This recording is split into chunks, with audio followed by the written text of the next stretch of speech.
오늘은 열왕기상 13장 20절로 34절입니다. 우리 한 목소리로 봉독하겠습니다. 시작. 그들이 상 앞에 앉아 있을 때에 여호와의 말씀이 그 사람을 데려온 선지자에게 임하니 그가 유다에서부터 온 하나님의 사람을 향하여 외쳐 이르되 여호와의 말씀에 내가 여호와의 말씀을 어기며 내 하나님 여호와께서 내게 내리신 명령을 지키지 아니하고 돌아가서 여호와가 너더러 떡도 먹지 말고 물도 마시지 말라 하신 곳에서 떡을 먹고 물을 마셨으니 내 시체가 내 조상들의 묘실에 들어가지 못하리라 하셨느니라 하니라. 그리고 자기가 데리고 온 선지자가 떡을 먹고 물을 마신 후에 그를 위하여 나귀의 안장을 지우니라. 이에 그 사람이 가더니 사자가 길에서 그를 만나 물어 죽임에 그의 시체가 길에 버린 바 되니 나귀는 그 곁에 서 있고 사자도 그 시체 곁에 서 있더라. 지나가는 사람들이 길에 버린 시체와 그 시체 곁에 선 사자를 보고 그 늙은 선지자가 사는 성읍에 가서 말한지라. 그 사람을 길에서 데리고 돌아간 선지자가 듣고 말하되 이는 여호와의 말씀을 어긴 하나님의 사람이로다. 여호와께서 그에게 하신 말씀과 같이 여호와께서 그를 사자에게 넘기심에 사자가 그를 찢어 죽였도다 하고 이에 그의 아들들에게 말하여 이르되 나를 위하여 나귀의 안장을 지우라. 그들이 안장을 지우매 그가 가서 본즉 그의 시체가 길에 버린 바 되었고 나귀와 사자는 그 시체 곁에 서 있는데 사자가 시체를 먹지도 아니하였고 나귀를 찢지도 아니하였더라. 늙은 선지자가 하나님의 사람의 시체를 들어 나귀에 실어 가지고 돌아와 자기 성읍으로 돌아가서 슬피 울며 장사하되 곧 그의 시체를 자기의 묘실에 두고 오호라 내 형제여 하며 그를 위하여 슬피 우니라. 그 사람을 장사한 후에 그가 그 아들들에게 말하여 이르되 내가 죽거든 하나님의 사람을 장사한 묘실에 나를 장사하되 내 뼈를 그의 뼈 곁에 두라. 그가 여호와의 말씀으로 베델에 있는 제단을 향하고 또 사마리아 성읍들에 있는 모든 산당을 향하여 외쳐 말한 것이 반드시 이룰 것임이니라. 여로보암이 일 후에도 그 약한 길에서 떠나 돌이키지 아니하고 다시 일반 백성을 산당의 제사장으로 삼되 누구든지 자원하면 그 사람을 산당의 제사장으로 삼았으므로 이 일이 여로보암 집의 죄가 되어 그 집이 땅 위에서 끊어져 멸망하게 되니라. 아멘. 오늘은 열왕기상 13장 말씀을 가지고 선지자의 불순종과 죽음이라고 하는 제목으로 묵상 나눔하도록 하겠습니다.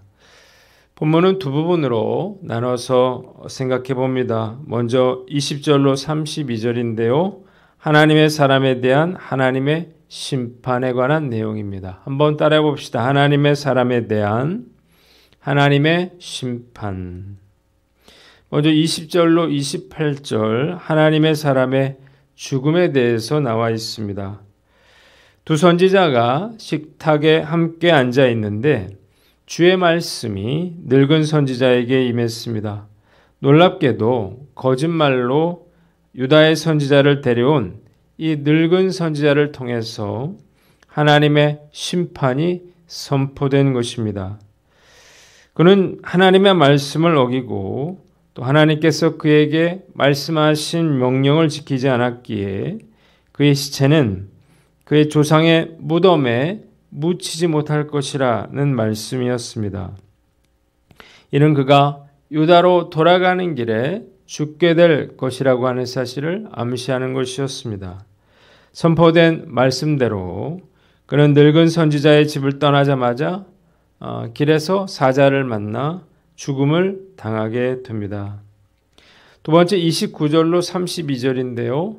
늙은 선지자의 애도가 나와 있습니다.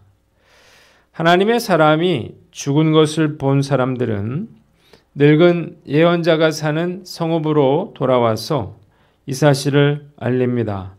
늙은 선지자는 자신이 데려왔던 유다의 선지자가 길을 떠나자마자 죽었다는 소식을 듣고 자신을 통해서 전해졌던 하나님의 심판이 그대로 이루어졌음을 깨닫고 급히 시체가 있는 곳으로 갑니다. 시체 곁에 있던 사자는 시체도 나귀도 잡아먹지 않고 있었습니다. 이것은 이 사건이 우연히 일어난 일이 아니라 하나님의 심판이라고 하는 것을 분명히 보여주고 있었습니다. 베델의 선지자는 시체를 싣고 돌아와서 자신의 무덤에 그를 장사해 주므로 그가 열조의 묘실에 들어가지 못할 것이라고 하는 하나님의 예언의 말씀이 성취되었습니다. 늙은 선지자는 그의 아들들에게 자신이 죽으면 그의 뼈를 하나님의 사람의 뼈 곁에 두어달라 이렇게 유언했고 또 이 선지자가 외친 그대로 이루어질 것이라 이렇게 말을 합니다. 본문을 통해서 우리가 깨닫게 되는 교훈이 있는데 첫째로 영적으로 깨어 있어라는 것입니다. 한번 따라해 봅시다. 영적으로 깨어 있으라. 하나님께서 명하신 대로 담대하게 여로보암 왕에게 가서 심판을 선포했던 이 하나님의 사람이 늙은 선지자의 거짓말에 속아서 하나님의 명령을 어기고 이로 인해서 심판을 받아 죽게 된 것은 정말로 안타까운 일이 아닐 수 없습니다. 말씀을 묵상하면서 영적으로 깨어있지 못하면 저 역시 언제라도 타협하거나 유혹에 빠질 수 있겠다는 생각을 해보게 됩니다. 탁월한 능력으로 하나님께 쓰임받았지만 죄의 유혹에 빠진 분들이 얼마나 많은가요? 하나님의 종으로서 두려움을 느낍니다. 누구든지 거짓말로 저를 속이려 든다 그러면 얼마든지 속을 수 있겠죠. 그러나 영적으로 깨어있고 또 하나님 주신 말씀대로 살아가려고 노력한다면 이런 상황에서라도 성령께서 깨닫게 하여 주시고 그리고 사단의 미혹을 피할 수 있도록 해 주시리라 저는 믿습니다.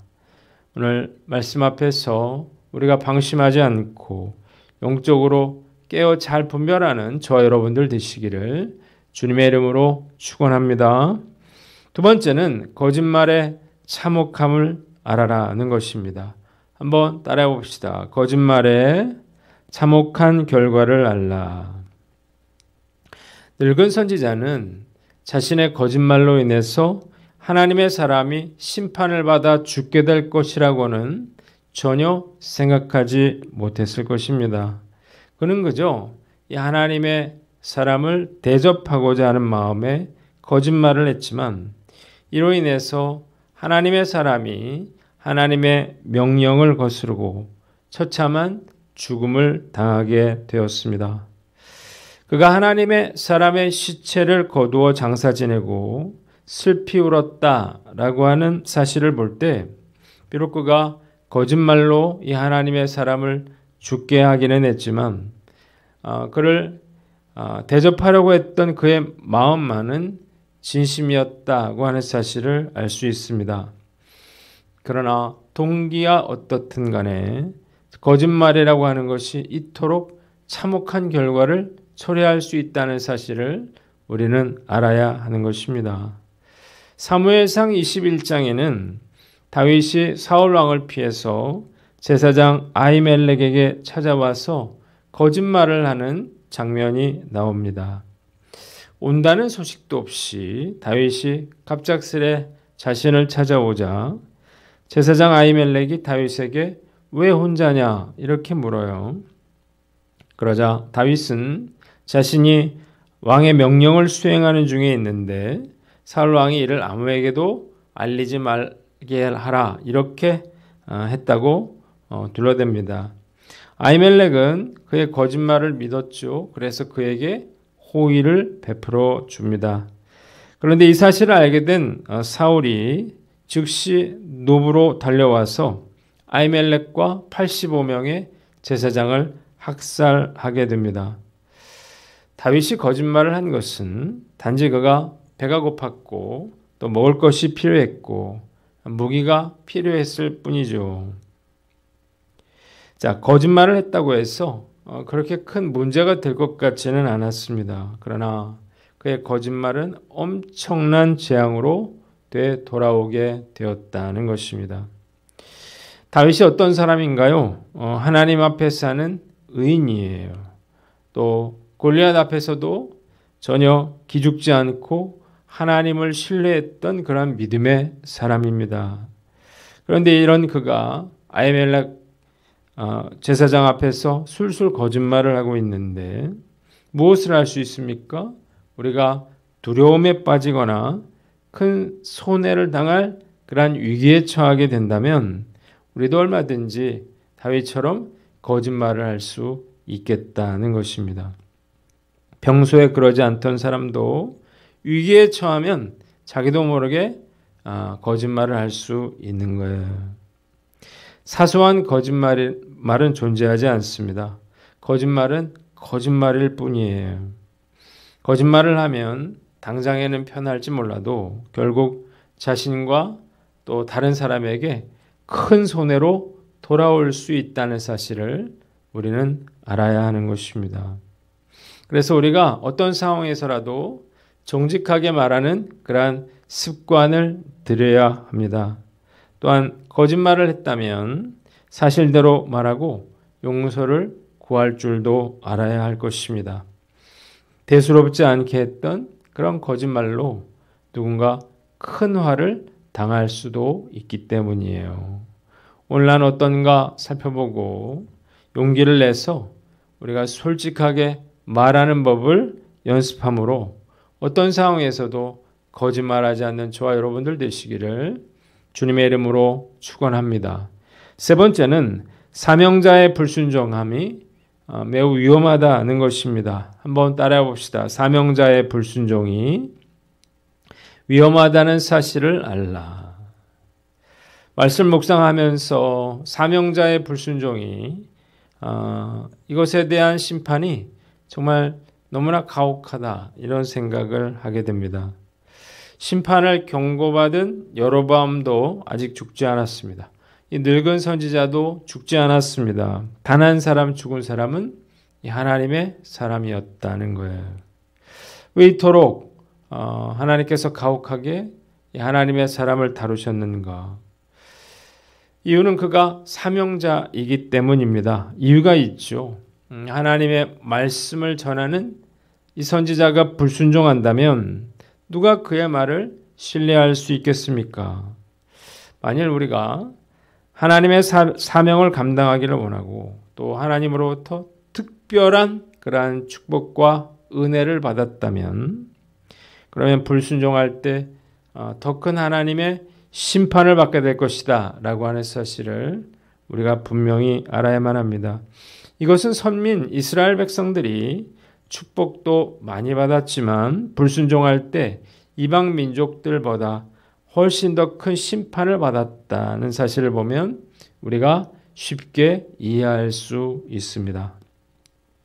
하나님께 부름받은 종으로서 불순종이 얼마나 위험한 것인지를 깨닫고 철저하게 순종하며 살아갈 것을 다짐해 봅니다.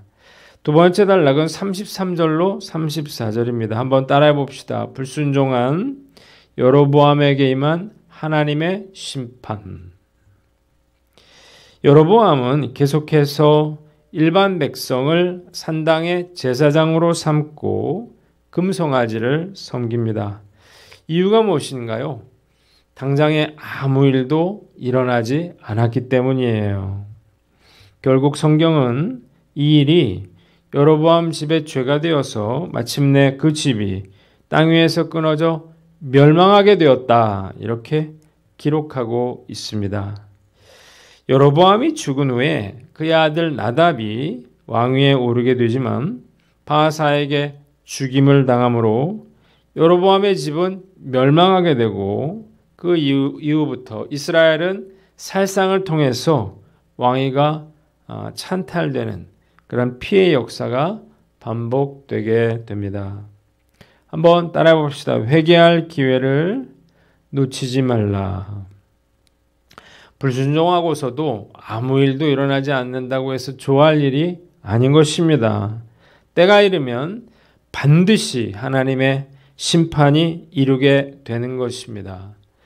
씨앗이 뿌려지면 언젠가 열매가 맺혀지게 되는 것처럼 불순종의 씨앗이 뿌려지게 되면 그러면 반드시 불순종의 열매도 거두게 된다는 사실을 믿으시기를 바랍니다. 죄를 지었다면 지금 눈에 보이지 않더라도 불순종의 씨앗이 점점 자라고 있는 것입니다. 그냥 내버려 두면 처절한 그러한 후회와 고통으로 심판에 이르게 되는 것입니다. 경고를 받았는데도 아무런 일도 일어나지 않는다고 해서 우리가 결코 안심해서는 안 될 것입니다.